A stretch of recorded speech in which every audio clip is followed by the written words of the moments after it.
Hello बच्चों, गया guidance programme में आप लोगों को बहुत बहुत स्वागत। मैं आशुतोष कुमार प्रसाद +2 सहदेव हाई स्कूल कमालपुर टेकारी का टीचर हूँ। आप लोगों को हम क्रैश कोर्स कंप्लीट करेंगे जिसमें चैप्टर्स है इलेक्ट्रोकेमिस्ट्री। मैं केमिस्ट्री पढ़ाऊँगा आपको, इलेक्ट्रोकेमिस्ट्री मेरा टॉपिक्स है, चैप्टर्स है। इलेक्ट्रोकेमिस्ट्री आप लोगों का 5 मार्क्स की चैप्टर है। इसमें 70 क्वेश्चंस थ्योरी और 30 क्वेश्चंस प्रैक्टिकल्स है, जिसमें ऑब्जेक्टिव भी है, सब्जेक्टिव भी है, लॉन्ग क्वेश्चंस भी है। तो ऑब्जेक्टिव 35 मार्क्स का होगा, ए है आपका सब्जेक्टिव 20 मार्क्स का शॉर्ट क्वेश्चंस के रूप में रहेंगे, और लॉन्ग क्वेश्चंस के रूप में आपका 15 मार्क्स का रहेगा। टोटल आपको कितना हो गया 70। बाकी जो 30 मार्क्स है वो प्रैक्टिकल में आपको स्कूल की तरफ से दिया जाएगा या कॉलेज की तरफ से दिया जाएगा। तो ये रहा आप लोगों को एग्जामिनेशन पॉइंट्स ऑफ व्यू से जानकारी। नेक्स्ट है बच्चा, हम अब आप लोगों को इस दुनिया में ले चलते हैं जिसका नाम है इलेक्ट्रोकेमिस्ट्री। इलेक्ट्रोकेमिस्ट्री की दुनिया में ले चलते हैं। तो बच्चा, इलेक्ट्रोकेमिस्ट्री मतलब है कि वैसा ब्रांच, फिजिकल केमिस्ट्री का वैसा ब्रांच है जिसमें हम लोग इलेक्ट्रिसिटी के विषय में, इलेक्ट्रिसिटी कैसे जनरेट होता है या फिर उसका यूज कैसे होता है, उन सारी बातों के विषय में हम लोग पढ़ते हैं। बेसिकली हम लोग कहते हैं कि branch of physical chemistry in which we study about the conversions of chemical energy into electrical energy and the uses of electrical energy for the various physical process is called electrochemistry। तो electrochemistry में खास करके हम लोग chemical energy को electrical energy में study करेंगे। बदलने की प्रोसेस कैसे कैसे बदलेगा उसका हम लोग स्टडी करेंगे, और इसके साथ साथ जो इलेक्ट्रिकल एनर्जी है कौन कौन सी फिजिकल प्रोसेस को अपनाता है, कौन कौन सी फिजिकल प्रोसेस को कंप्लीट करता है, उसके विषय में हम लोग इलेक्ट्रोकेमिस्ट्री में स्टडी करेंगे। ठीक है, तो इलेक्ट्रोकेमिस्ट्री में बिना इलेक्ट्रॉन का हम लोग आगे नहीं कर सकते हैं। मतलब हम लोग यहाँ पे सबसे पहले इलेक्ट्रॉन की बात करें तो कोई भी एटम, आप लोग जानते होंगे, कोई भी एटम है जिसके सेंटर में न्यूक्लियस होता है और वहाँ पे उस न्यूक्लियस के चारों तरफ में इलेक्ट्रॉन मूव करते हैं। The electron is called 1 mole of electron. बच्चा आप लोग शायद जानते होंगे, आप लोग ये भी जानते होंगे, ये एक इलेक्ट्रॉन नहीं है। एक इलेक्ट्रॉन में बहुत सारे पार्टिकल्स होते हैं, and the number of particle is 6.023 × 10⁻23 number of electron particle. It means 1 electron यदि कोई बोल रहा है तो उसके साथ साथ इतने इलेक्ट्रॉन की पार्टिकल्स होते हैं। बच्चा आप लोग जानते होंगे एक इलेक्ट्रॉन का charge, the charge of 1 electron is 1.6 × 10⁻⁻19 coulomb, where in case of ESU it comes 4.8 × 10⁻10 ESU। तो हम लोग बेसिकली SI यूनिट को प्रीफर करते हैं, इसलिए हम लोग SI यूनिट में इसको कैलकुलेट कर लेंगे। तो एक 1 electron it means 1 mole electron, 1 mole electron. अब 1 मोल इलेक्ट्रॉन मीन्स 6.023 × 10⁻23 इलेक्ट्रॉन पार्टिकल, और 1 पार्टिकल की चार्ज इतना होता है बच्चा। तो हम लोग लिखेंगे charge of 1 mole electron it comes 6.023 × 10⁻23 × 1.6 × 10⁻⁻19 it comes about 96500 coulomb. ये जो कैलकुलेशंस था सबसे पहले फरागे नाम के साइंटिस्ट ने इसको कंप्लीट किया था, इसलिए उन्होंने बोला जब भी इतना वैल्यू आएगा मेरा नाम लिखोगे, और हम लिखते हैं 1 Faraday is equal to 96500 coulomb. तो बच्चा हम कह सकते हैं 1 electron having 1 Faraday of charges in case of CH4। जरा देख लीजिएगा बच्चा लोग, in case of CH4, here CH4 the number of electrons, carbon 6, hydrogen 1 + 4, 1 × 4 it means 4 is equal to 10 electrons. We can say in case of CH4 the total number of electron is 10 electron, and Faraday charges कितना होगा बच्चा, charges equal to 10 × 96500, या इसको लिखेंगे 10 Faraday charge. तो इस प्रकार से हम लोग इलेक्ट्रॉन का कूलम्ब और फराडे को हम लोग जान पाए हैं बच्चा। ए हो गया। नेक्स्ट है बच्चा कंडक्शन। अब कंडक्शन कैसे होता है, मतलब इलेक्ट्रॉन ट्रेवल कैसे करेगा, जाएगा कैसे। तो कंडक्शन से दो कंडीशन से हो सकता है। एक क्या होगा, इलेक्ट्रॉन को आगे इलेक्ट्रॉन एक जगह से दूसरे जगह जाएगा तो इसमें जाएगा, मेटल में जाएगा, मेटल में जाएगा। और दूसरा क्या होगा, इलेक्ट्रोलाइट में जाएगा। मतलब हम कह सकते हैं movement of electron takes place in metal as well as in electrolyte. तो यदि मेटल में होगा तो इस प्रकार की कंडक्शंस को हम लोग कहते हैं मेटालिक कंडक्शन, मेटालिक कंडक्शन।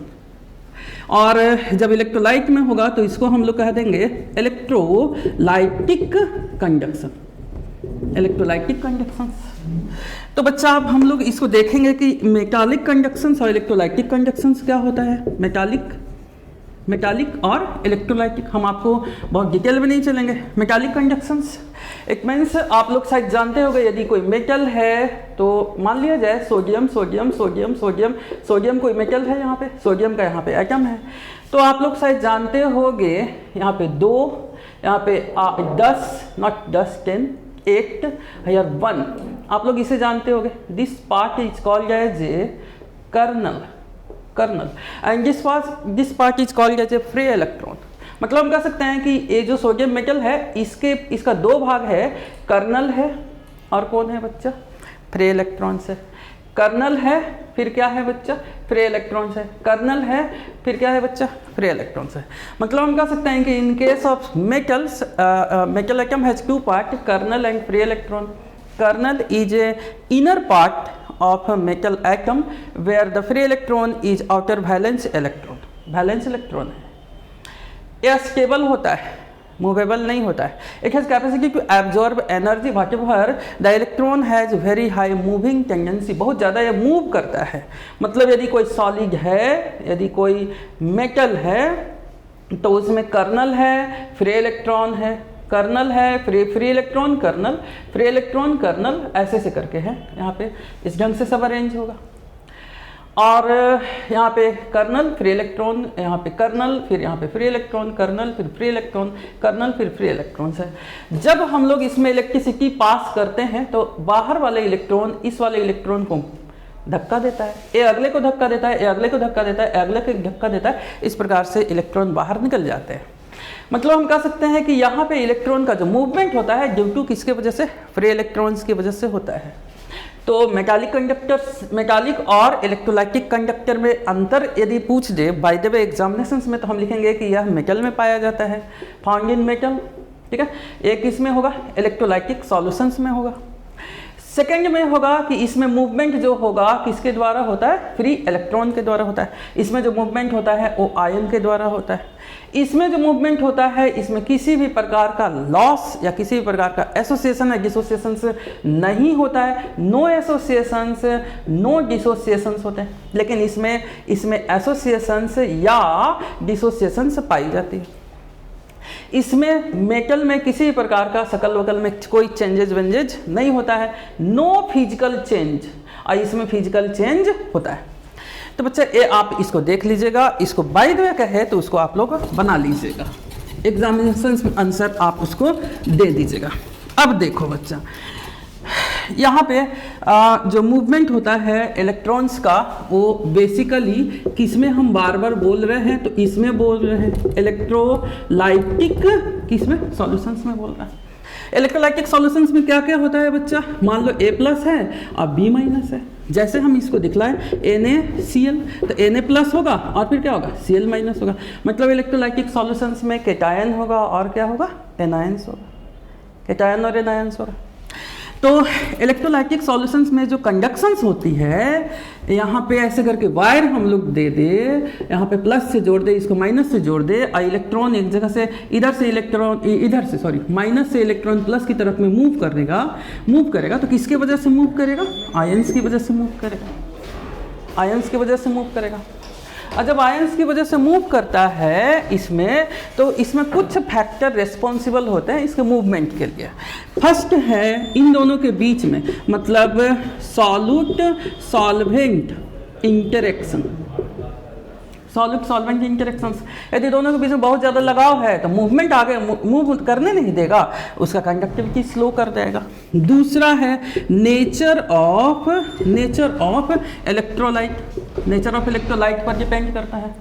मतलब कुछ इलेक्ट्रोलाइट होते हैं जो कम्प्लीटली डिसोसिएट होते हैं, कुछ इलेक्ट्रोलाइट जो होते हैं वीकली आयोनाइज होता है। जो कम्प्लीटली डिसोसिएट होगा उसका कंडक्टिविटी ज़्यादा होगा, जो वीकली होगा उसका कंडक्टिविटी कम होगा। थर्ड में होता है टेम्परेचर। देखा गया कि इलेक्ट्रोलाइटिक सॉल्यूशंस में higher the temperature more is the conductions, higher the temperature more is the conductions. एक क्वेश्चन आता था, आया है बच्चा, the conductivity increases with increase in temperature. पहला मेटल में, दूसरा सेमी मेटल में, तीसरा नॉन मेटल में।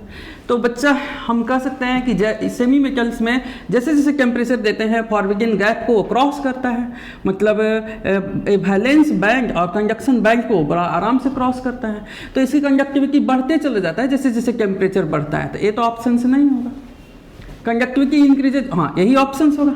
और मेटल में क्या होता है, एक न्यूक्लियस का एरिया बढ़ता है टेम्परेचर बढ़ने की वजह से, और इलेक्ट्रॉन जो होता है उसको एक कस के पकड़ेगा, तो इलेक्ट्रॉन को बाहर जाने वाने नहीं देगा। इसका मतलब हम कह सकते हैं कि मेटल में, नॉन मेटल्स में टेम्परेचर बढ़ने से, मेटल में खास करके टेम्परेचर बढ़ने से कंडक्टिविटी डिक्रीज करेगा, सेमी मेटल में टेम्परेचर बढ़ने से कंडक्टिविटी इंक्रीज करेगा। क्लियर? क्यों? क्योंकि वो जंप करना बहुत आसान होगा वैलेंस बैंड से, कहाँ पे, कंडक्शन बैंड में बड़ा इजीली से जंप करता है, ये जो फॉरवर्डिंग गैप है उसको क्रॉस कर जाता है। नेक्स्ट, इसके बाद है बच्चा, आप जरा देख लीजिए, सम फिजिकल क्वांटिटी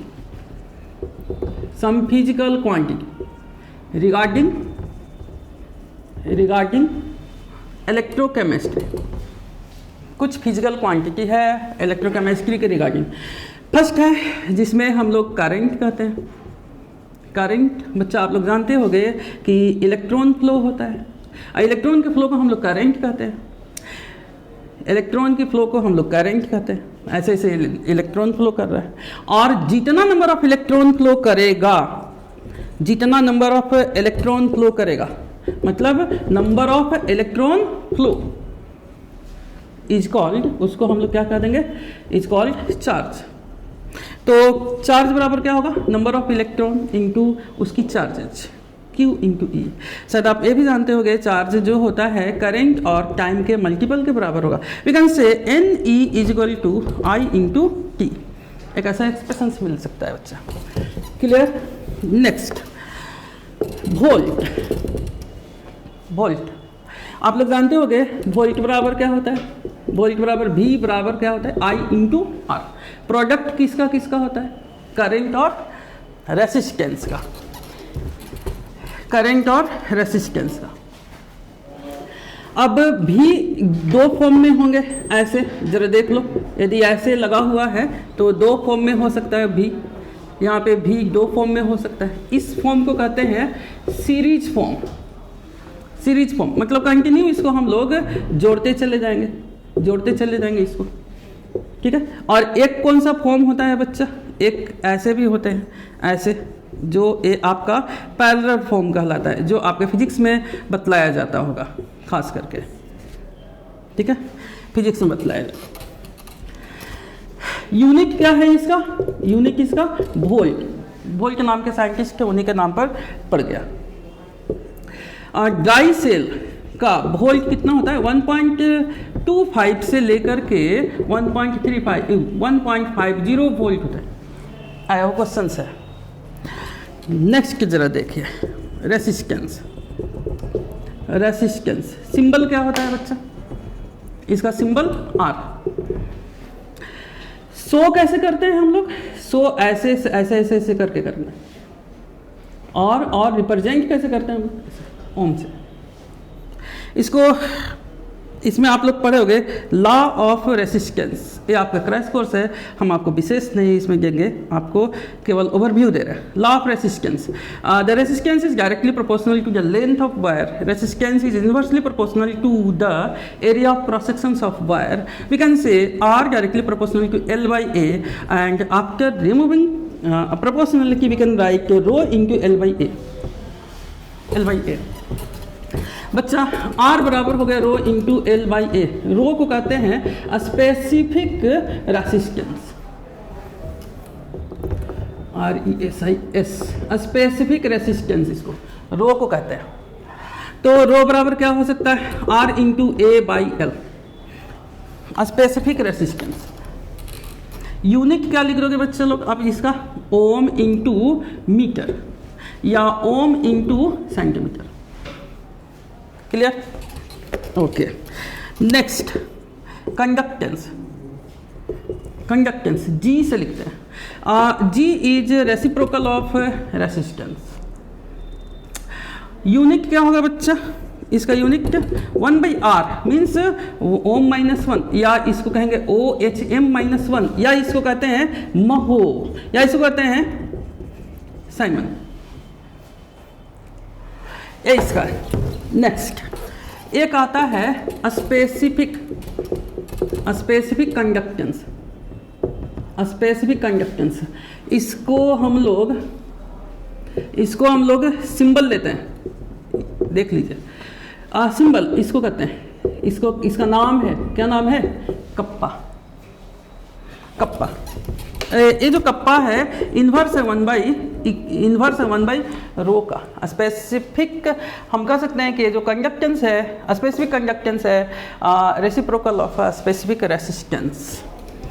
हम लोग अभी अभी बतलाए थे R into L by A, नहीं R into A by L. हम लोग यहाँ लिखेंगे kappa is equal to 1/R into A into L, ऐसा, this is the kappa. Electrochemistry में एक टर्म आप लोग पढ़े होंगे L/A इज कॉल्ड, इसको हम लोग कहते हैं, इसका नाम देते हैं सेल कांस्टेंट। इस सेल कांस्टेंट क्या होता है बच्चा, तो ऐसे इन दोनों के बीच की दूरी को हम लोग L से रिप्रेजेंट करते हैं and area of cross sections को A से रिप्रेजेंट करते हैं। इसको हम लोग सेल कांस्टेंट से रिप्रेजेंट करते हैं।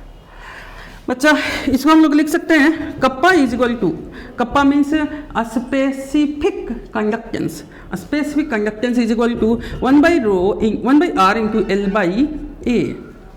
1/R को हम लोग कह सकते हैं kappa, kappa, kappa specific conductance is equal to 1/R conductance, conductance into L/A को हम लोग नाम दे दिए क्या, सेल कांस्टेंट, सेल कांस्टेंट।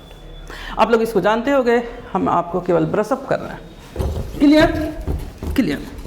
एक टर्म आप लोगों को सिखाया गया होगा, बताया गया होगा, molar conductance, molar conductance and specific and equivalent, equivalent conductance, equivalent conductance या फिर मोलर कंडक्टिविटी या इक्विवेलेंट कंडक्टिविटी भी कहा जाता है। ऐसे हम एक बीकर लिए बच्चा, बीकर में हम लोग कोई किसको डाल दिए, इलेक्ट्रोलाइट को हम लोग डाल दिए, बीकर में इलेक्ट्रोलाइट को डालें। जैसा ही हम लोग इलेक्ट्रोलाइट को डालते हैं, देखा जाता है कि इसमें जब हम लोग इसको प्लस माइनस से कनेक्ट कर देते हैं तो जो आयंस है वो मूव करना शुरू करते हैं। जो इसकी कंडक्टिविटी होती है, इस सॉल्यूशंस की जो कंडक्टिविटी है होती है, यदि इसका कंसंट्रेशन मोलारिटी में हो तो जो कंडक्टिविटी होगा उसको कह देंगे मोलर कंडक्टेंस या मोलर कंडक्टिविटी। यदि इसका कंसंट्रेशन नॉर्मलिटी में है तब हम लोग इसके कंडक्टेंस को कहते हैं या इसके कंडक्टिविटी को कहेंगे इक्विवेलेंट कंडक्टिविटी। तो अब first molar conductivity, molar conductivity, ठीक। सिंबल इसका होता है बच्चा lambda M, molar conductivity lambda M. कहा जाता है कि कोई भी सॉल्यूशंस में आयन की वजह से कोई भी वैसा सॉल्यूशंस जिसका कंसंट्रेशन मोलरिटी में है और उसके आयंस की वजह से जो हम लोग को कंडक्टिंग पावर प्राप्त होता है उसको हम लोग मोलर कंडक्टिविटी कहते हैं। मतलब हम कह सकते हैं the conductivity of any molar solutions is due to movement of their ions with in their solutions with in their electrolytic solutions is called as a molar conductivity. और इसको हम लोग लैम्डा से लिखते हैं। बच्चा शायद आप जानते होंगे lambda m is equal to kappa into 1000 by molarity, this one is molarity. बच्चा आप लोग ऐसे भी जानते होंगे lambda m is equal to kappa, next kappa is equal to 1 by R into L by A into 1000 by capital M, molar conductivity. आप लोग जानते होंगे जो वीक सॉल्ट होते हैं उसके मोलर सॉल्यूशंस को हम लोग सॉल्युबिलिटी भी कहते हैं, solubility. So we can say lambda m is equal to here 1 by R into L by A into 1000 by solubility.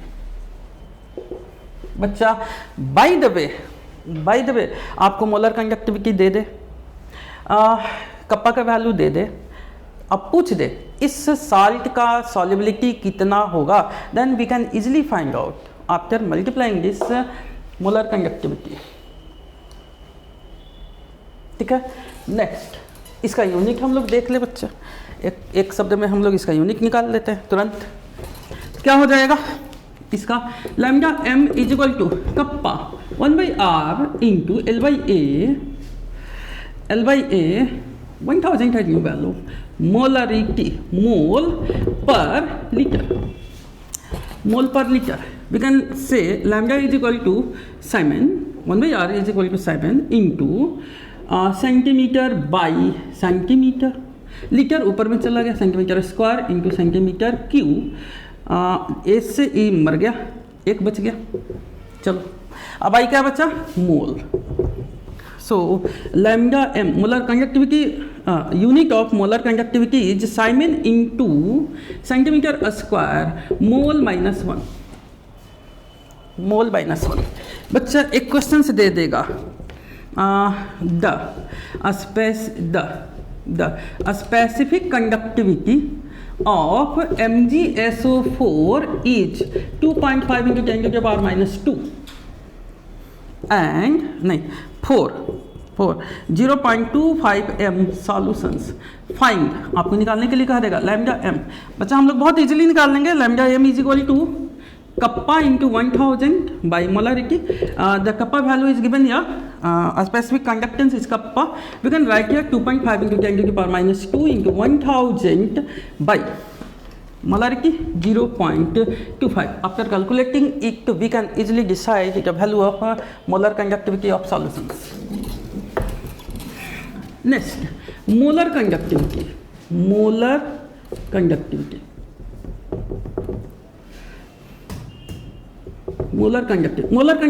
is expressed in two form. दो फॉर्म में हम लोग इसको एक्सप्रेस करते हैं। एक फॉर्म क्या है बच्चा, ऐसे मान लिया जाए बीकर लिए, इसमें हम लोग डाल दिए कोई भी सॉल्यूशन से, मान लिया जाए सिंपल सा हम MgSO4 डालने के बाद इसकी कंडक्टिविटी को हम लोग निकालें। मान लो इसका कंसंट्रेशन है 5 मोल पर लीटर, इसका कंसंट्रेशन मोलरिटी है। अब इसकी कंडक्टिविटी को निकालें, मोलर कंडक्टिविटी को निकालें। मान लिया जाए 4 आ गया, मान लो 4 आ गया, तब क्या करते हैं, इसमें पानी मिलाते हैं, देखते हैं अब के कितना आ गया, 5 आ गया। फिर पानी मिलाते हैं, देखते हैं 6 आ गया, और पानी मिलाते हैं, देखते हैं 7 आ गया, और पानी मिलाते हैं, देखते हैं सीधा 3 2 ऐसे करके चला गया। मतलब 7 के बाद फिर क्या हो गया बच्चा, 3 पे पहुंच गया। तो वैसा डाइल्यूशंस, मतलब इतना पानी मिलाया जाए जिसमें उसकी मोलर कंडक्टिविटी मैक्सिमम हो, सबसे ज़्यादा हो, मोलर कंडक्टिविटी सबसे ज़्यादा। जिस डाइल्यूशन से मोलर कंडक्टिविटी का वैल्यू सबसे ज़्यादा होता है उसको हम लोग कहते हैं molar conductivity at infinite dilutions, और उसको हम लोग लैम्डा m इनफाइनाइट, एनसीईआरटी की बुक में लैम्डा m नॉट रिप्रेजेंट करता है। ठीक है। और जो ये सब वैल्यू आया ये सर्टेन कंसंट्रेशन पे 5 मोल पे आया, 4 मोल पर लीटर पे आया, इन सबों को कहते हैं molar conductivity at certain concentration. मतलब हम कह सकते हैं मोलर कंडक्टिविटी दो प्रकार का होगा, molar conductivity at infinite dilutions और molar conductivity at certain concentrations. बहुत सारे साल्ट ऐसे हैं जिसका मोलर कंडक्टिविटी एट इनफाइनाइट पे निकाल लिया गया है, सर्टेन कंसंट्रेशन पे नहीं निकाला गया, क्योंकि कोई बोलेगा हम 2.5 पे निकालेंगे, कोई बोलेगा 2.64 पे निकालेंगे, कोई बोलेगा 2.34 पे निकालेंगे, कोई बोलेगा 3.5 पे निकालेंगे, कंसंट्रेशंस पे निकालेंगे, इसलिए इसको नहीं निकाला जाता है। ए वैल्यू जो होता है किसी भी साल्ट के लिए वो फिक्स वैल्यू हो जाता है, उसकी कंडक्टिविटी मैक्सिमम रहती है, सबसे ज़्यादा रहती है। It means molar conductivity at infinite dilution is a maximum value of their conducting power, सबसे ज़्यादा है, वो चेंज होने वाला नहीं है। तो इसका वैल्यू कैसे पता चलेगा? तो एक इक्वेशन से दिया गया, उसका है lambda mc means molar conductivity at certain concentration is equal to molar conductivity at infinite dilution into root C, A into root C, ऐसा दे दिया गया। वेयर ए को कहा जाता है कांस्टेंट, ए सॉल्ट पर डिपेंड करता है, टेम्परेचर पर डिपेंड करता है, कैसा सॉल्ट है, कौन सी टेम्परेचर है। C is molar concentration, lambda M molar conductivity at infinite dilution से lambda M at certain concentration से। इक्वेशन से हम लोग किसी भी सब्सटेंस का, कोई भी सॉल्ट का हम लोग बहुत इजीली फाइंड आउट कर लेंगे, क्लियर। अब जरा देखिए, अब कहा जाता है कि मोलर कंडक्टिविटी इनफाइनाइट डाइल्यूशन से दो प्रकार के सब्सटेंस का निकाला जाता है। एक वैसा सब्सटेंस जो वीक इलेक्ट्रोलाइट हो और एक वैसा सब्सटेंस जो स्ट्रॉन्ग इलेक्ट्रोलाइट हो। बच्चा, अब वीक इलेक्ट्रोलाइट और स्ट्रॉन्ग इलेक्ट्रोलाइट किसको कहते हैं? तो मान लिया जाए NaCl हमने लिया 100 ग्राम पर लीटर, और जब इसको पानी में डाले तो 100% टूट गया, तो इसको कैसा कह देंगे हम लोग? Strong electrolyte. अब PbSO4 हम लोग ले लें, देखोगे जल्दी टूटेगा नहीं, 100 ग्राम रखोगे तो हो सके तो 30-20 ऐसे करके टूटेगा। तो इन सबों को हम लोग क्या कह देंगे? Weak electrolyte. और जो जिसका कंप्लीट डिसोसिएशन होगा उसको हम लोग स्ट्रॉन्ग इलेक्ट्रोलाइट कहते हैं। बच्चा, तो हम लोग कह सकते हैं कि वीक इलेक्ट्रोलाइट और स्ट्रॉन्ग इलेक्ट्रोलाइट में हम लोग molar conductivity at infinite dilution से जरा देखना चाहेंगे, तो हम देखेंगे क्या, हम लोग क्या देखेंगे, जरा देखोगे क्या देखेंगे? हम लोग अभी पानी लिए जिसका डाइलेक्ट्रिक कांस्टेंट बहुत ज़्यादा है, किसी भी आयंस को तोड़ने की कैपेसिटी इसमें बहुत अधिक है, तो इसमें हम लोग क्या किया, पानी लिए और इसमें वीक इलेक्ट्रोलाइट ले लिया,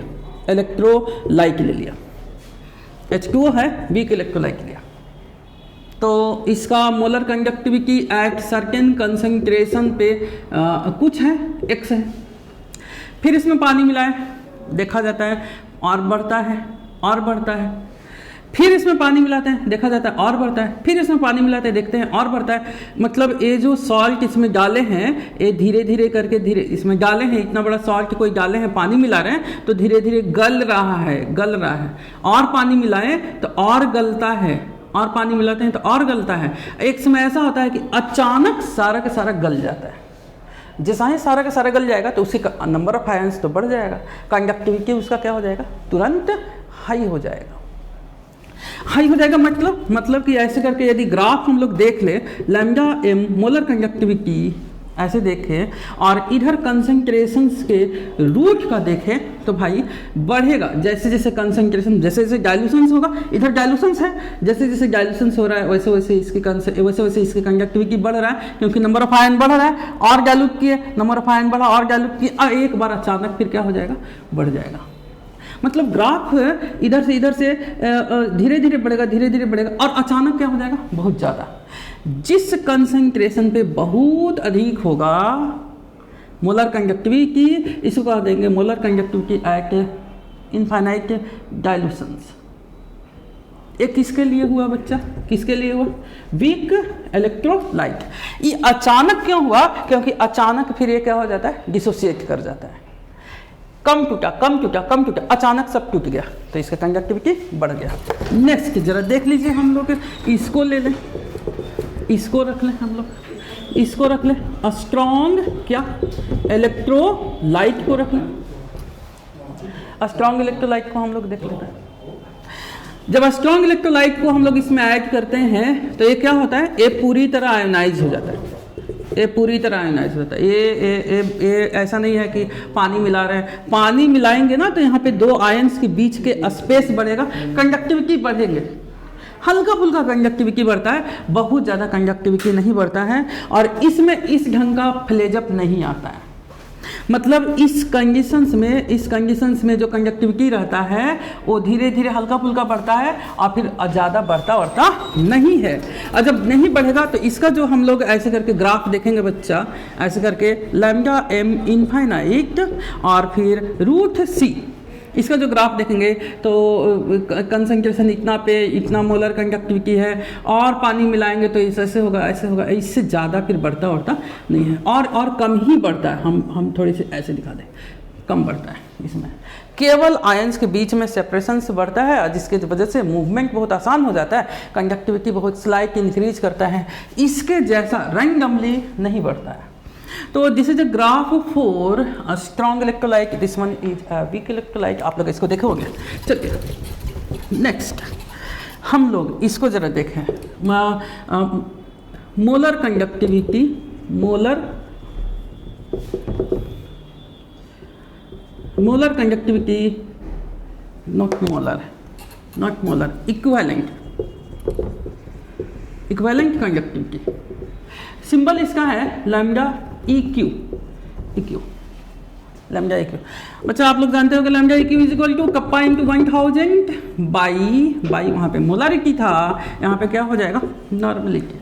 आप लोग ये भी जानते हो कि नॉर्मलिटी बराबर ग्राम बटा equivalent weight into 1000 by volume, ऐसे जानते हो, क्लियर। ये लैम्डा इक्विवेलेंट की है, इसको भी हम लोग देखेंगे लैम्डा इक्विवेलेंट तो certain concentration, lambda equivalent infinite भी, क्लियर।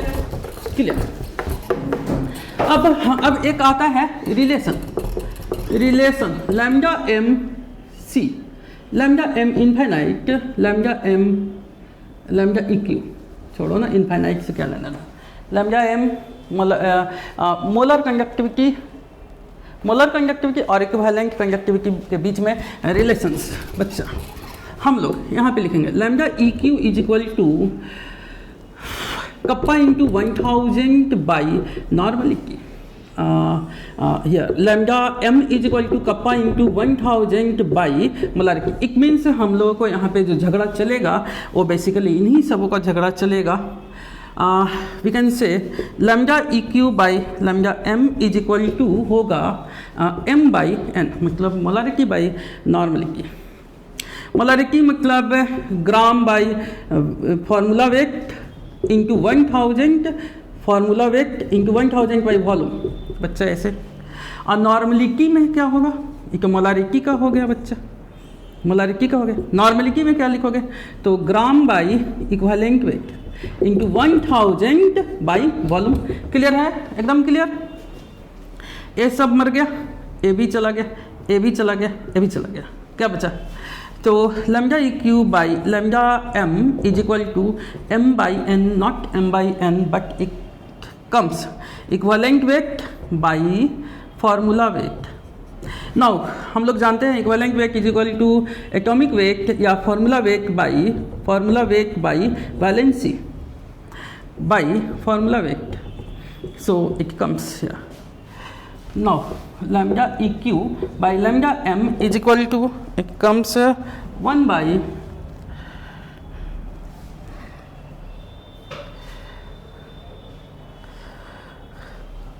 कहाँ गया 1 by n, ऊपर में ना होगा, उल्टा लिखा गया, ये तो उल्टा लिखा गया, ए ऊपर चला by n, m by n, formula weight by valency ऊपर चला जाएगा, इंटू लैम्डा EQ बाई इतना by valency by 1। Lambda EQ बराबर क्या हो जाएगा, lambda m into valence. This is an expressions. This is relations, not expressions. This is relations between molar conductivity equivalent conductivity and molar conductivity into valency. मतलब equivalent conductivity जो होगा किसी भी salt का वैलेंसी का मल्टीपल होगा। साफ यहाँ पे आ गया, क्लियर? ए हो गया बच्चा। एक लॉ दिया गया है जिसे हम लोग कहते हैं कोहलर्स लॉ। कोहलर्स लॉ दिया गया, कोहलर्स लॉ। इसमें बोला गया कि कोई भी सॉल्ट है, कोई भी सॉल्ट का जो यहाँ पे मोलर कंडक्टिविटी हम लोगों को प्राप्त होता है, मान लीजिए कि Na और Cl, इसका जो मोलर कंडक्टिविटी हम लोग को मिलता है, ये मोलर कंडक्टिविटी इसके आयन के सम के बराबर होगा, आयन के सम के बराबर। मतलब molar conductivity of any electrolyte is equal to the sum of molar conductivity of their componental ion. NaCl है तो लैम्डा m NaCl लिख देंगे। NaCl इज इक्वल टू लैम्डा m एक आयन मतलब Na प्लस और दूसरा आयन मतलब Cl माइनस। मतलब हम कह सकते हैं कि molar conductivity of any electrolyte is equal to the sum of molar conductivity of their componental ions. इसमें क्या लिख दोगे इसमें, तो lambda m MgCl2 is equal to lambda m infinite, सब सारा के सारा इनफाइनाइट डायल्यूशंस पे, लैम्डा m Mg प्लस 2 अब plus here the number of chloride is 2, so we have to multiply it by 2 into lambda MCl minus infinite। मतलब हम कह सकते हैं कि molar conductivity at infinite dilutions of any electrolyte is equal to the sum of their componental ion, where the molar conductivity of their ions is must multiplied by their number of mole of their ion present within the solutions। यदि यहाँ पे chlorine है तो इसका 2 ions है, इसका मतलब 2 मोल के फॉर्म में प्रेजेंट है, हम लोग इसको 2 से मल्टीप्लाई कर देंगे। फिर इसमें इसको भी जरा देख लो, Al2SO4 होल 3, इसका कैसे लिख देंगे बच्चा लोग, तो हम लिखेंगे molar conductivity of Al2SO4 whole 3 at infinite dilution is equal to the sum of their molar conductivity of their componental ion, where the number of mole must be multiplied from the ions। तो हम लोग इसको लिखें तो 2 into here 2 because the number of mole of aluminum plus 3 is 2, so lambda m infinite Al plus 3 plus next 3 into lambda m infinite SO4 minus 2।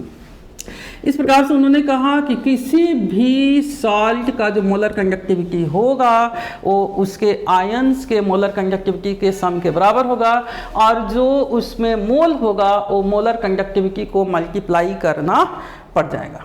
इस प्रकार से हम लोग इसको फाइंड आउट करेंगे। अब जरा देख लो बच्चा, इसे जरा देख लो।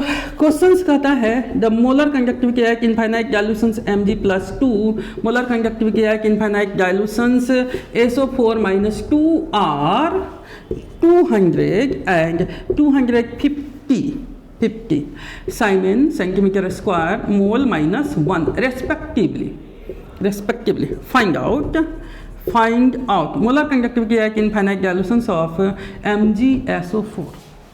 तो बच्चा हम लोग बहुत इजीली निकाल लेंगे इसको। आंसर में कैसे कर लें, lambda m infinite MgSO4 we can write here lambda m infinite Mg plus 2 plus lambda m infinite SO4 minus 2। The value of Mg plus 2 is here 200 siemens centimetre square mole minus 1 plus 250 it comes here 450 siemens centimetre square mole minus 1। इस प्रकार से हम लोग इसको सम करके निकाल लेंगे।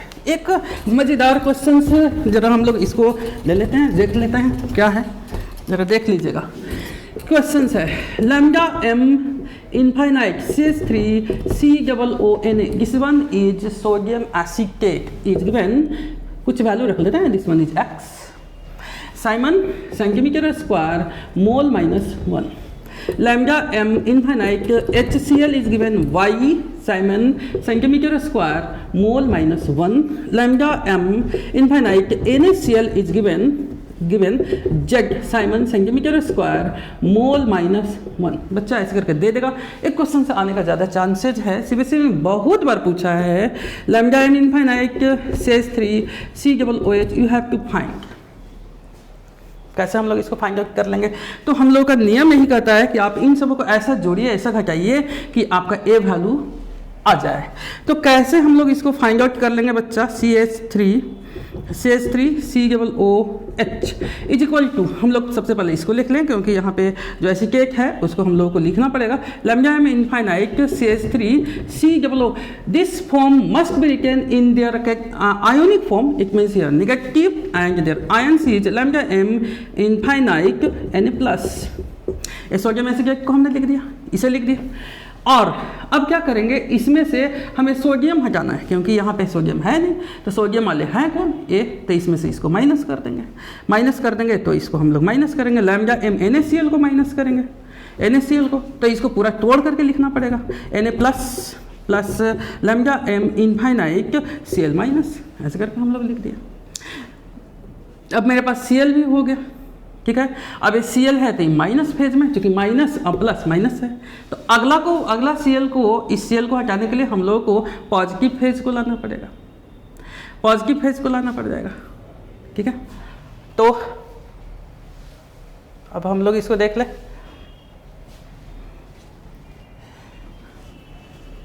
Minus NaCl plus lambda M infinite HCl को हम लोग को रख देते हैं पॉजिटिव फेज में। तो इसको हम लोग ओपन करके लिखे तो लिखेंगे lambda M infinite H+ lambda M infinite Cl minus. बच्चा इससे ही खत्म, प्लस माइनस है, अरे भाई प्लस देख लो ना भाई, हम यहाँ पे कर देते हैं माइनस, ये क्या हो गया माइनस, तो ये तो कैंसिल हो गया, क्लियर। ये ना प्लस से ए गया, अब मेरे पास बचा कौन? ए। तो lambda M infinite CH3 COOH is equal to मेरे पास आ गया lambda M infinite CH3 COO minus plus lambda M infinite H+, ठीक है।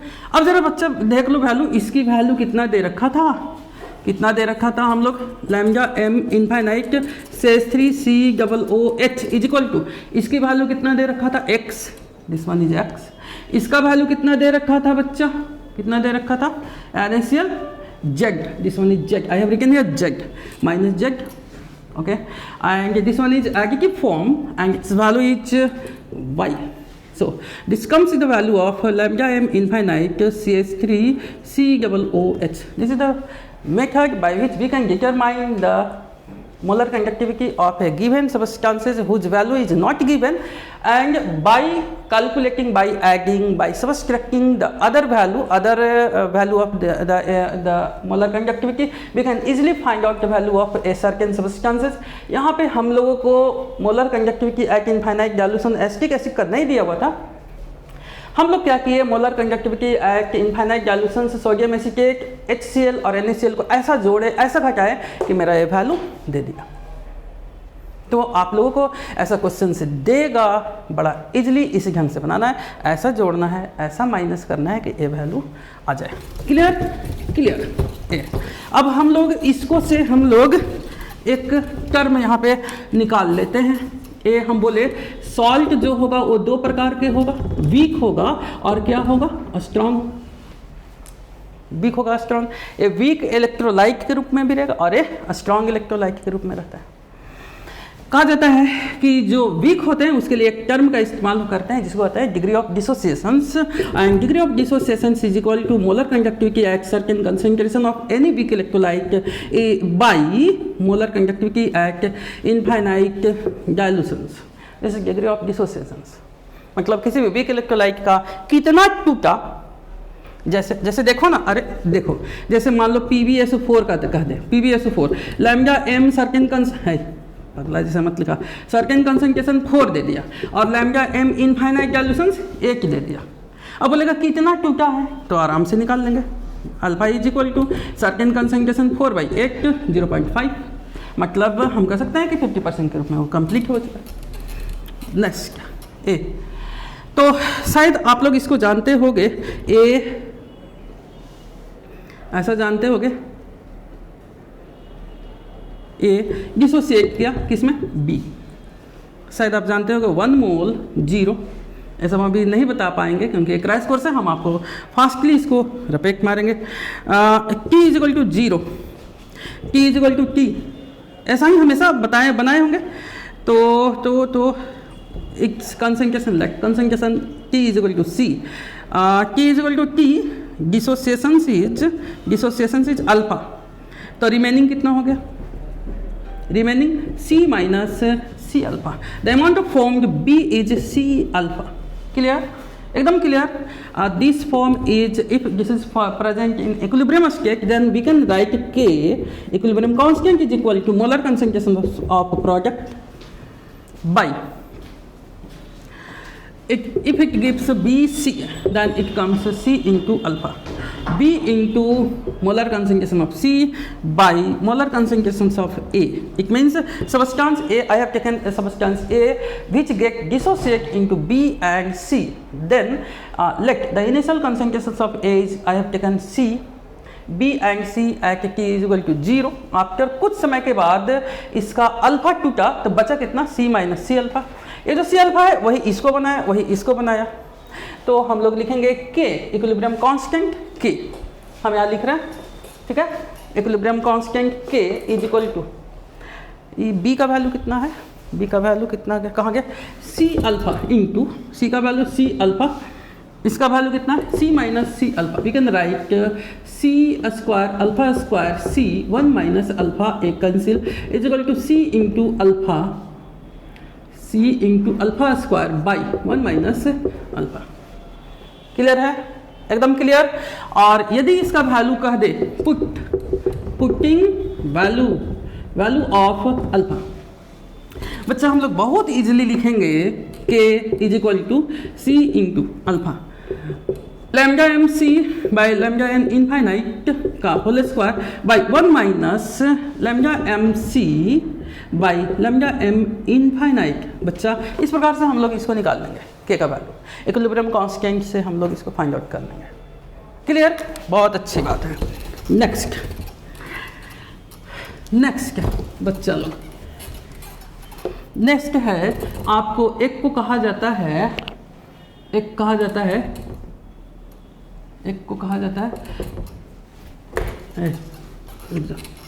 इसको हम इरेज कर रहे हैं, ठीक है,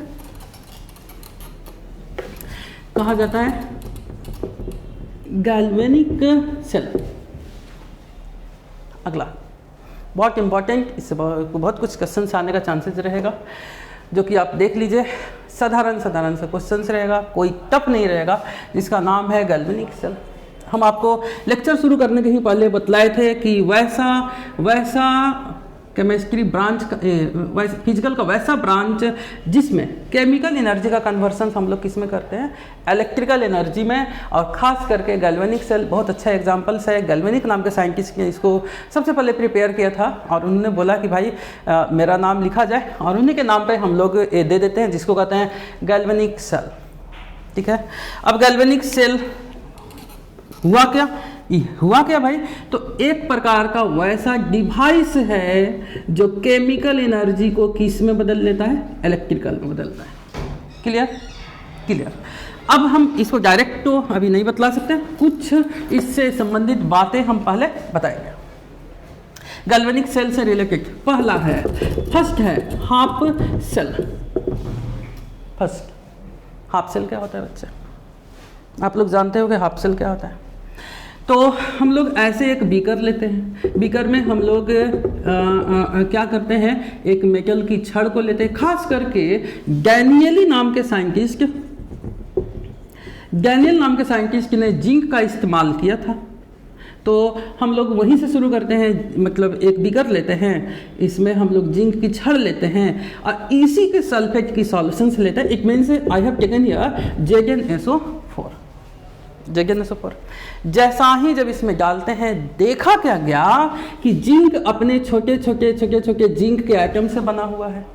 ये जिंक का आइटम यहाँ से लिबरेट होकर के कहाँ पे चला आता है, सॉल्यूशंस में चला आता है। सॉल्यूशंस में ई कैसे रहता है? आयंस में। तो जो जैसा फॉर्म में रहेगा ना वैसा रहना पसंद करता है। कहा गया लाइक डिजॉल्व लाइक, जैसा जो है बदमाश है तो बदमाशी के साथ रहना पसंद करेगा। ई आयन में है, ए बेचारा न्यूट्रल है तो उसी के जैसा बन जाएगा। इसका मतलब हुआ क्या? जिंक जो यहाँ पे सॉलिड फॉर्म था बेचारा आया, यहाँ पे आया, आकर के इसके जैसा बन गया। इट मीन्स कि वो भी क्या किया? इलेक्ट्रॉन दान दे दिया। As we know, the loss of electron या the liberations of electron is called as a, नाम दे देंगे, क्या नाम दे देंगे? Oxidations. We can say here oxidations takes place, and after continue oxidations, the number of Zn plus 2, Zn plus 2, Zn plus 2 continuously increases, और ये दो electron भी आता है सॉल्यूशंस में। इलेक्ट्रॉन लिक्विड में रहना पसंद नहीं करता, वो सॉलिड फेज कंडक्टर के पास जाता है। इसी वजह से ये है आपका प्लास्टिक का बर्तन, यहाँ भी नहीं आएगा। अब कहाँ जाएगा? तो जो सॉलिड है वहां जाएगा। इसका मतलब कि अपने ही छड़ के सर पे क्या हो जाएगा? आकर के बैठ जाएगा। जब अपने छड़ के सर पे आकर के बैठेगा तो माइनस को हम लोग कैथोड कहते हैं। ठीक है, कैथोड तब कहेंगे माइनस को कैथोड तब कहा जाएगा जब बाहर से इलेक्ट्रॉन आएगा। ठीक, यहाँ पे ये खुद अपना इलेक्ट्रॉन दिया है, बाहर से नहीं आया है, तब इसको उल्टा हम लोग कहेंगे। It means this one is anode, ये पोल की तरह काम करता है, तो इसको हम लोग क्या कह देंगे? Anode pole. और इस सेल को कहते हैं anode half cell. Anode half cell, anode half cell हुआ। ठीक है, एक और देख लीजिए बच्चा लोग, यहाँ पे हम लोग इसको देखेंगे। यहाँ पे इसको गैलीली नाम के साइंटिस्ट ने क्या किया? ऐसा ही किया। अब इसको रख दिया, इसको रख दिया, CuSO4, और यहाँ पे किसकी छड़ है? Cu का। Copper has very less tendency to donate electron, ये भी अपने एटम से बना हुआ है, लेकिन वहाँ वह लिबरेट नहीं हो पाता क्योंकि इसके पास फोर्स ऑफ अट्रैक्शन ज़्यादा होता है, वो जल्दी इलेक्ट्रॉन देना पसंद नहीं करता है। अब मान लिया जाए यहाँ पर ये जिंक वाले हैं जिसका माइनस है, इसको वायर से कनेक्ट कर दें तो इसका इलेक्ट्रॉन यहाँ आएगा। ठीक है, अब जब इलेक्ट्रॉन आएगा, देख लो बच्चा, ऐसे करके इलेक्ट्रॉन आ रहा है, और जैसा ही इलेक्ट्रॉन आएगा एक CuSO4 dissociate into their componental ion Cu+2SO4-2, और ये जैसा ही इलेक्ट्रॉन आता है सब दौड़ करके Cu+2 यहाँ पे जमा हो जाता है, और इसको पूरे को कैसा चार्ज में कन्वर्ट कर देता है? पॉजिटिव फेज में। इसको हम लोग कहते हैं कैथोड पोल। उसको क्या कहते हैं? एनोड पोल।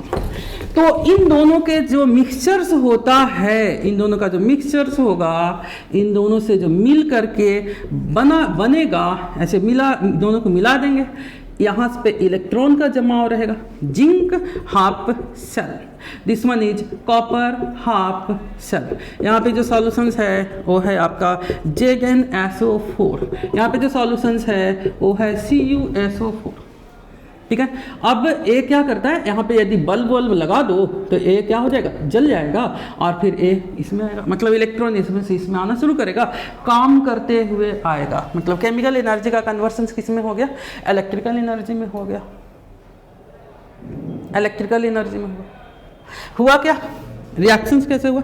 रिएक्शंस जरा लॉस किस में हुआ था? जिंक में। बेचारा क्या हो गया? जिंक सॉलिड में था, Zn+2 में बदल गया, या 2 इलेक्ट्रॉन, या oxidation takes place, and the electron is received by Cu+2 and it becomes Cu solid, and after adding Zn solid plus Cu+2 we can write Zn+2 Cu solid। Zinc बेचारा zero phase से किस में बदल गया? +2 phase में। मतलब इसमें क्या हो गया बच्चा? ऑक्सीडेशन। कॉपर बेचारा +2 जिसको लॉस था वो क्या हो गया? जीरो में चला गया। इसका क्या हो गया बच्चा? रिडक्शंस। मतलब हम कह सकते हैं galvanic cell is that device in which oxidation and reductions takes place in one half cell oxidations takes place and in other half cell reductions takes place। और oxidation reductions की वजह से ही हम लोग को बल्ब जल जाएगा, पंखा चलेगा, ये जलेगा, वो जलेगा, जो भी काम करना है वो सब काम करते हैं, और इस प्रकार से हम लोग इसको जानते हैं। आप लोग बच्चा अभी हम PPT में दिखला देंगे थोड़ी देर में कि ऐसे हाफ सेल है, दोनों को जोड़ने के लिए एक शीशे का ब्रिज होता है जिसको हम लोग सॉलिड ब्रिज कहते हैं। इसमें इसमें बहुत सारे सॉल्ट होते हैं जो इसको न्यूट्रलिटी प्रोवाइड करता है। सेल जो बैलेंस होकर के रुक जाता है उसको वर्केबल मतलब उसको काम करने में मदद करता है। जो ऐसा स्ट्रक्चर होता है इसी को हम लोग क्या कहते हैं, सॉल्ट ब्रिज, जो दोनों को जोड़ने का काम कर रहा है, ब्रिज का काम कर रहा है। It has salt, so it is known as salt bridge. And a certain time where the capacity of a cell get dead, then at that time salt bridge work and it continues the functions of cell, galvanic cell। एक term होता है डैनियली cell and galvanic cell.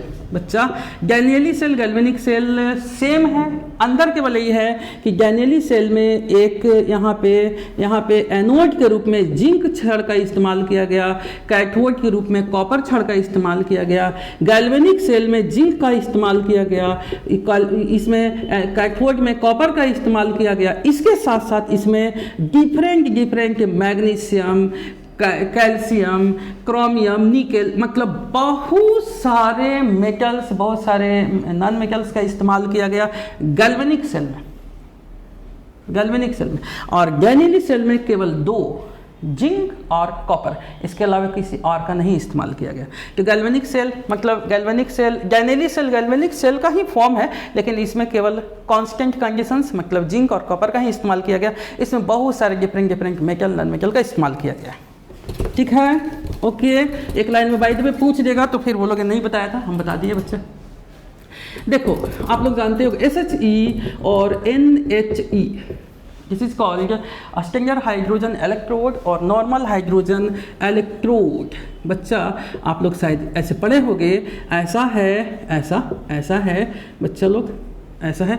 यहाँ पे platinum की wire होती है, ये platinum की फाइल होता है, और यहाँ पे सॉल्यूशंस होता है, खास करके HCl की सॉल्यूशंस होता है, और ये प्लस की तरह भी बिहेव करता है, माइनस की तरह भी बिहेव करता है।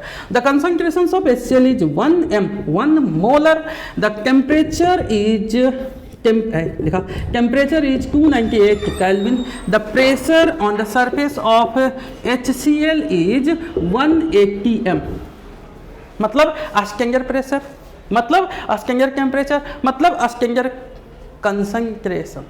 जब सब स्टैंडर्ड है तो इसको कहते हैं स्टैंडर्ड। यहाँ पे हाइड्रोजन्स है, हाइड्रोजन गैस आएगा, हाइड्रोजन गैस जाएगा, इसी वजह से इसको कहते हैं हम लोग स्टैंडर्ड हाइड्रोजन। स्टैंडर्ड इन सबों के चलते कहें स्टैंडर्ड हाइड्रोजन इलेक्ट्रोड, या इसी को कहते हैं नॉर्मल हाइड्रोजन इलेक्ट्रोड।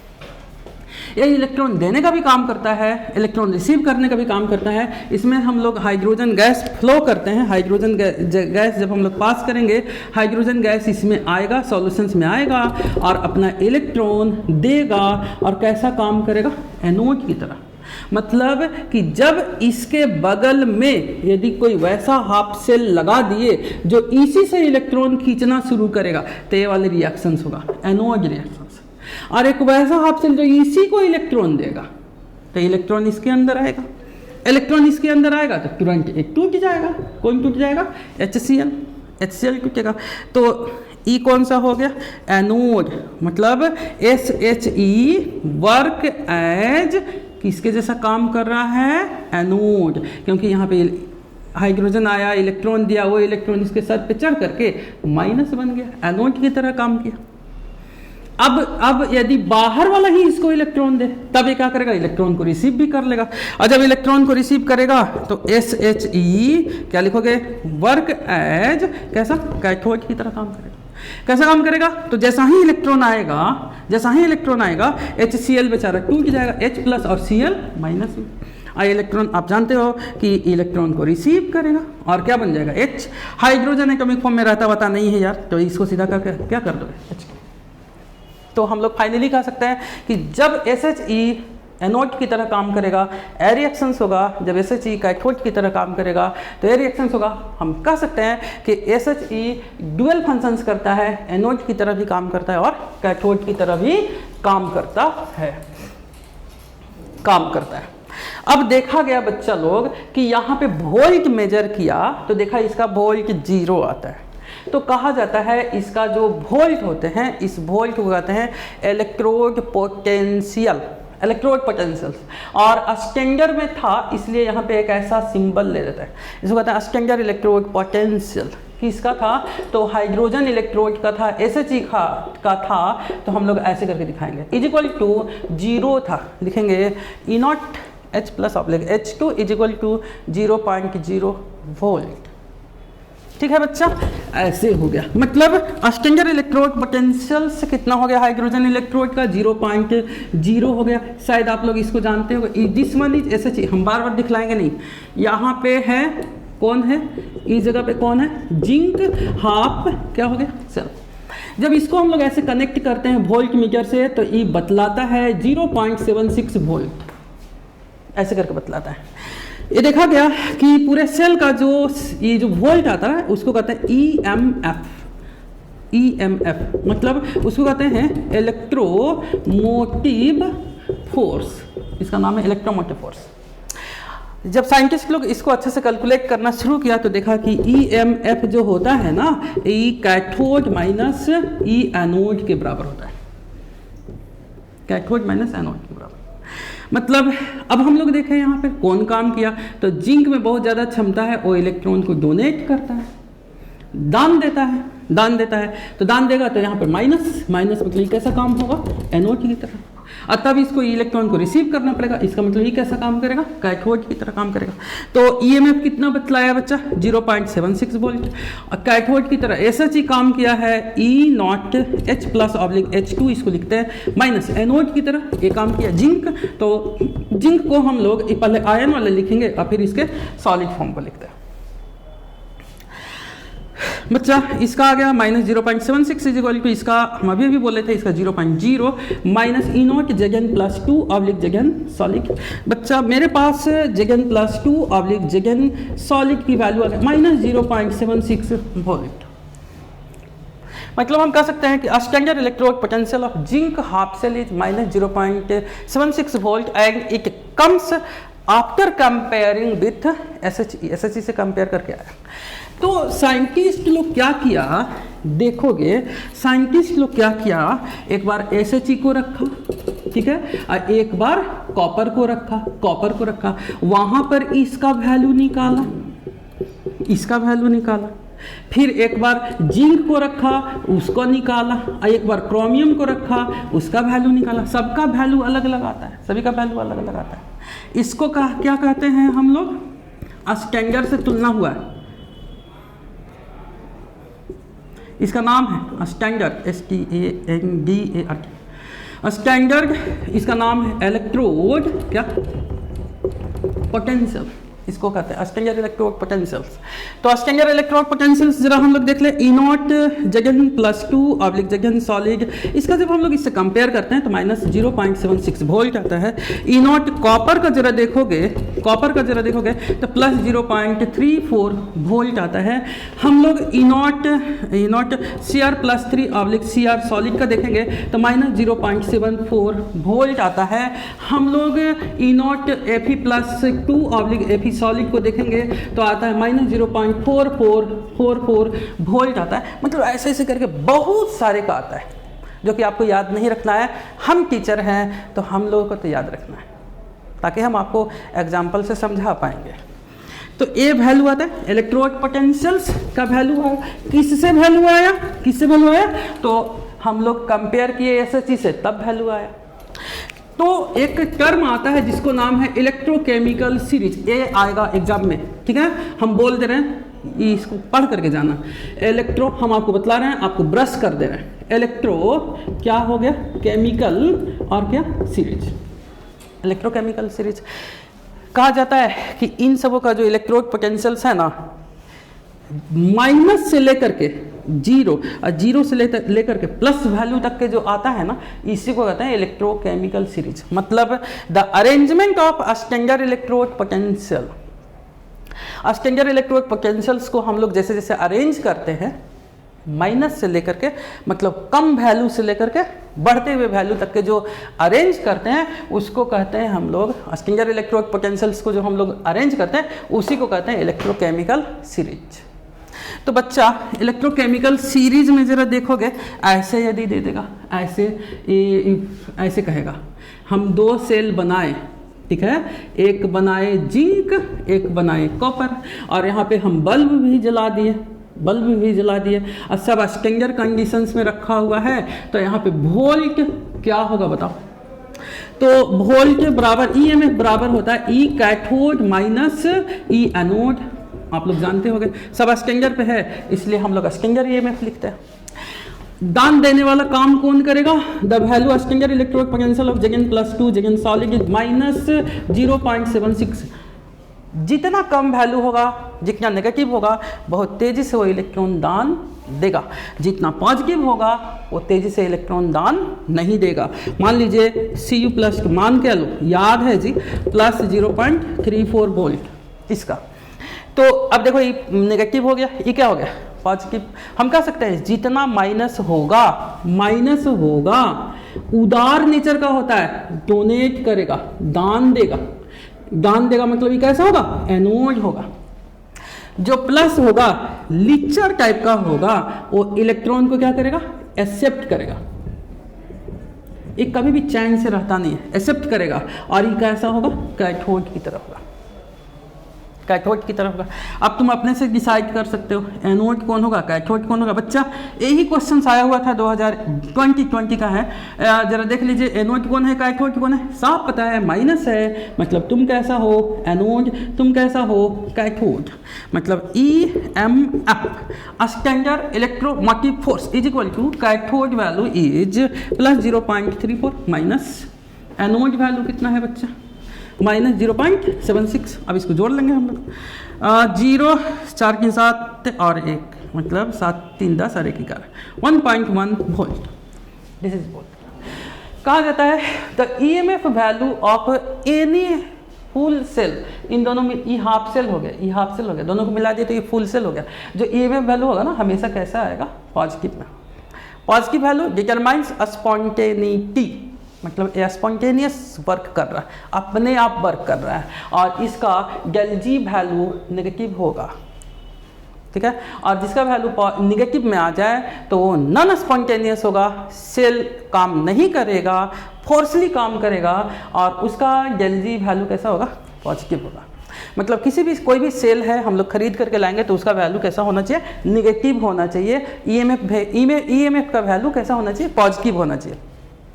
जैसे 6 वोल्ट कभी सुने हो?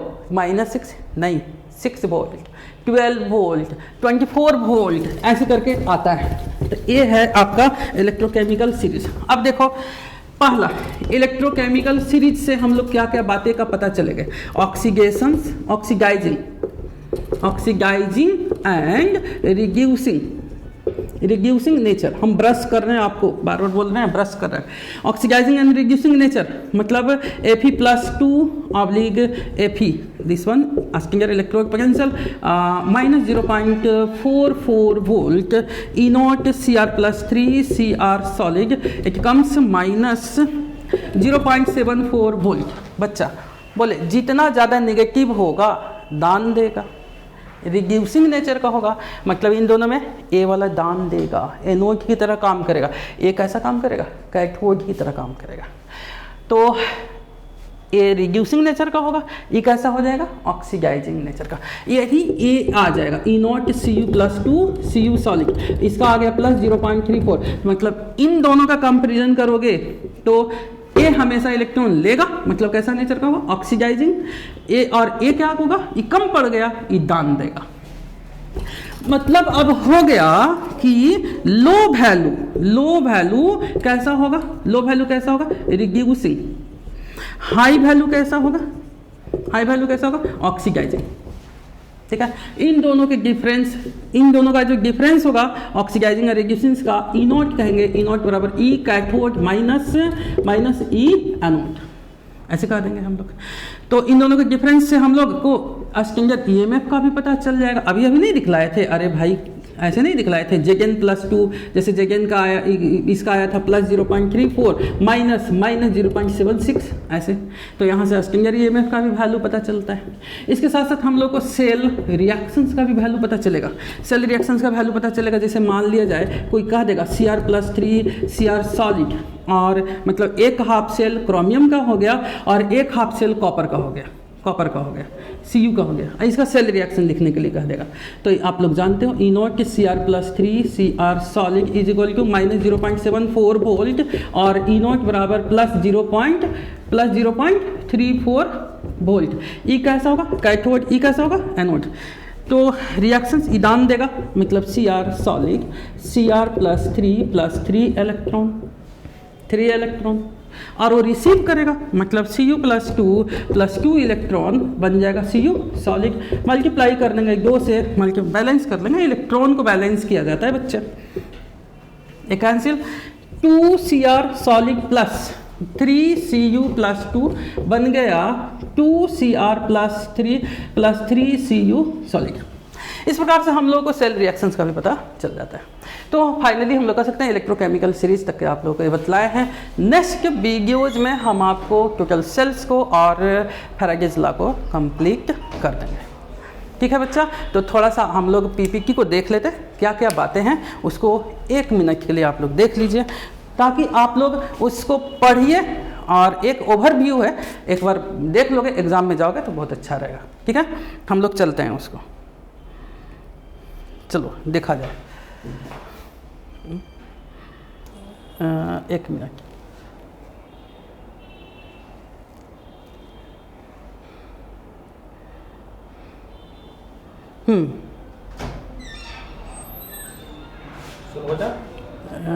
एक मिनट सर, एक हाँ देखो बच्चा लोग देखो, रेसिस्टेंस का हमने बतलाया है V = I/R। यहाँ पे मल्टीप्लाई करेंगे तो यहाँ पे पोटेंशियल डिफरेंस बाई करंट, और इसको ओम से लिखते हैं, इसका हमने टोटल दिखला चुका है। Next law of resistance is equal to R directly proportional L/A। यह रो इज स्पेसिफिक रेसिस्टेंस को हमने दिखलाया है, और स्पेसिफिक रेसिस्टेंस को इस ढंग से हम लोग लिख सकते हैं R/A/L, मतलब ओम इंटू सेंटीमीटर या ओम इंटू मीटर में SI में भी दे रखा है, CGS में भी दे रखा है। इसको देखो L/A सेल कांस्टेंट कहते हैं हम लोग, तो हम लोग स्पेसिफिक कंडक्टेंस बराबर कंडक्टेंस इंटू सेल कांस्टेंट, इसको भी हम लोग वहाँ पे फाइंड आउट किए थे, निकाले थे स्पेसिफिक कंडक्टेंस का भी वैल्यू। और this is molar conductivity of any solutions K specific conductance into 1000 by this one is molarity, mole पर litre I have given here molarity. इसका यूनिट भी ओम सेंटीमीटर स्क्वायर मोल -1, ऐसे हमने बहुत बार दिखलाया है, लिखा भी है इसको।